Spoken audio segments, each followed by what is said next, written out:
Never had there been an Olympic setting quite like this. The soaring splendors of Rio, in contrast to what might sink these games. Brazilian politics in limbo, an economy in recession, crime on the streets, filth in the waters, the Zika virus. The host nation wary of all this. The Brazilian boo would ring around Rio, if any Brazilians bothered to turn up to watch, that is.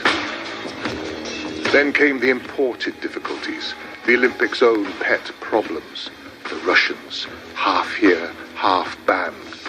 Drugs, never far away. An alleged ticketing scam. Arrests of the Irish. You couldn't make it up. Except Ryan Lochte did. The boxing judges, again. Michael Conlon eliminated after judging, which just leaves me scratching my head. The spirit of fair play. Competition within a spirit of peaceful cooperation. And then there were the problems born of bad luck, the crashes of competition. And as if the Olympics didn't have enough testing to do, there was gender to define. An athletic gift, Caster Semenya must sometimes feel, weighing like a burden. No, it was not going to be easy.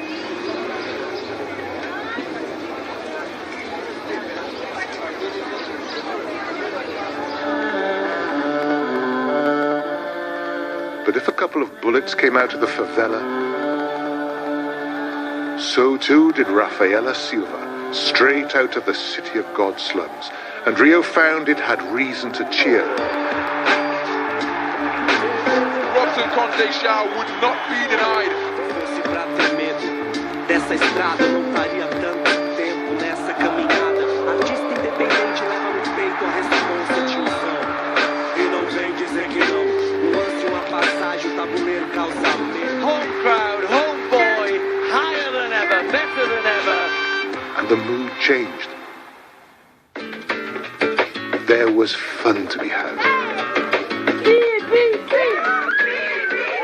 This is magical. There was a new question to be asked. And a betrothed pair on bikes winning enough gold. Jason Kenny's got it! To make wedding rings for every couple in China.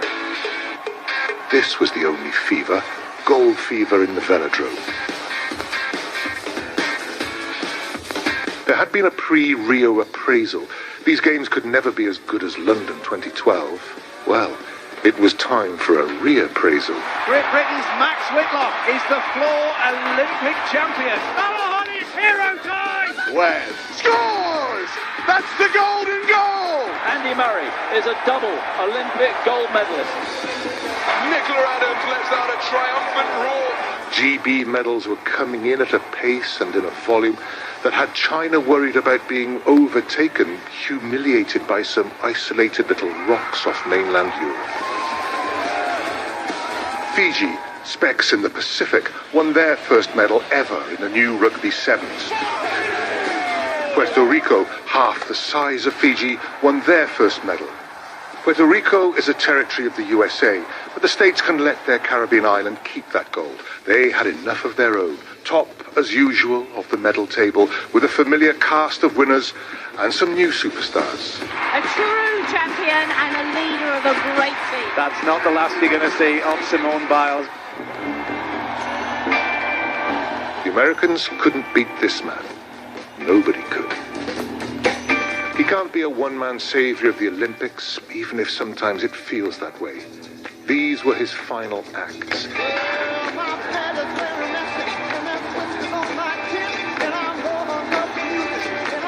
Here comes Usain Bolt, and Bolt is going to take it. Usain Bolt gets it! His final bursts of sub-10 and sub-20 seconds.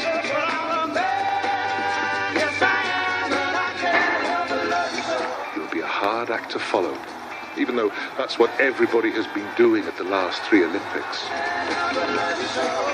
He went out in style, not though breaking his own world record in the 200 he loves best. Some things he had to leave to others. One of the greatest pieces of distance running you have ever seen. The new world record. Ethiopia. Each new distance, each new time, lifting the games. Van Niekerk takes it, and it is a new world record! And lifting what haunted Brazil. Atonement for the last World Cup in the sport that truly matters here. Neymar scores! 200 million Brazilians scream with delight!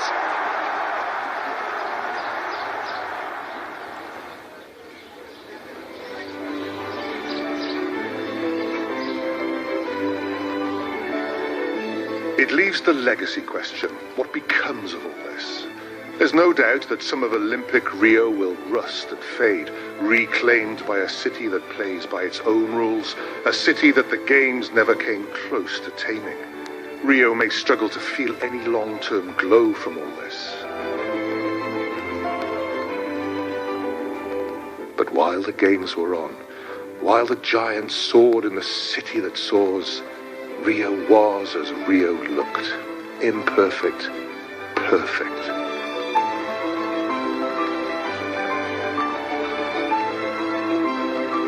For a fortnight in the August of 2016, the most beautiful place in the world.